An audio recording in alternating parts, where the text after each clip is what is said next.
Since 1996, Lotus have been perfecting the art of producing nippy, grippy sports cars with glistening responses. They are brilliant, but the trouble is, they're so focused at being good on a track, they're not much good at anything else. I mean, is it really too much to ask for a bit of soundproofing so you can hear the stereo?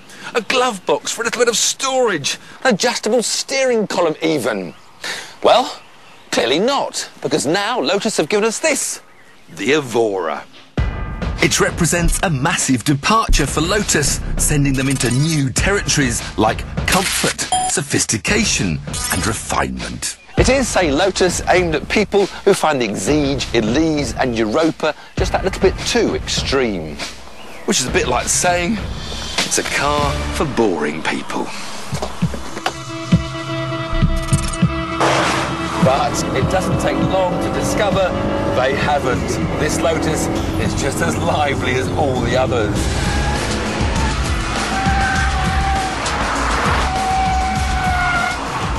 What they've done is take out the 1.8-litre Toyota twin cam from the Elise, which with its supercharger produces 220 horsepower, and replace it with a V6 3.5-litre Toyota, which produces 280 horsepower. The only trouble is, in so doing, they've added 500 kilos to the weight. So this actually has a worse power-to-weight ratio than the Elise. 0 to 60 is only just on the good side of 5 seconds, and I think that's just a little bit disappointing. Whilst the V6 certainly sounds good, buzzing away behind my ear, there doesn't seem to be quite enough grunt.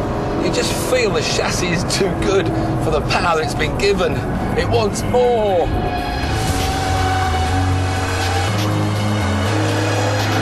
Oh, very responsive. Beautiful feelings with the steering wheel. As usual, when it comes to ultimate handling, the Lotus doesn't disappoint. It's maybe a posh, grown-up Lotus, but it's still a track day car at heart. But why all that extra weight? I mean, it's only 2 feet longer than the Elise, and Lotus love lightness. Lightness helps acceleration, braking, handling, well, basically everything. So where does all that extra weight come from? The answer is in there. An extra pair of seats. So this is a track day car you can now take your friends in, if they can fit.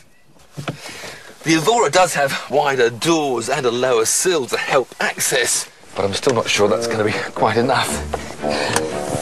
Headroom's a bit limited. Just gotta seat back head. No. This isn't going to work. Oh, hello. Indeed, the only friends you'll be able to take on the track will have to be rather like the car, live and agile. That's one. And here's another. So there you have it, 2 adults in the back of a Lotus Evora. Are you sitting comfortably, ladies? Yeah.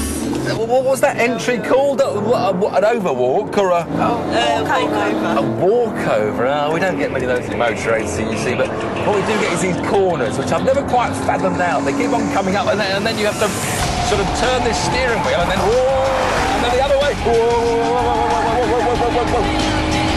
Brake a bit late, and then you catch the slide, and then you start doing, and then you get a bit of a curve, and handbrake.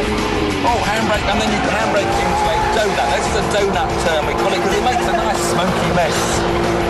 Says you like sliding on the lovely leather. Yeah. What you need is some Velcro on your bottoms, and that would stop you sliding. Some of these corner things. So it does drive like a lightweight Lotus, but there's a crunch. It hasn't got a lightweight price.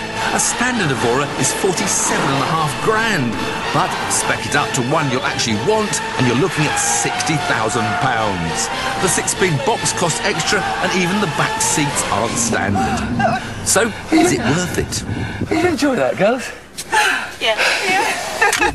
There's no doubt that in terms of comfort and refinement, Lotus have come a long way with this new Evora. OK, it is a bit on the expensive side, and unless your friends are contortionists, the only people you can fit in the back are your children. But then the only competitor that can do even that is the Porsche 911, and that's over 10 grand dearer. It's been a long wait for the luxury Lotus, but it's been worth waiting for.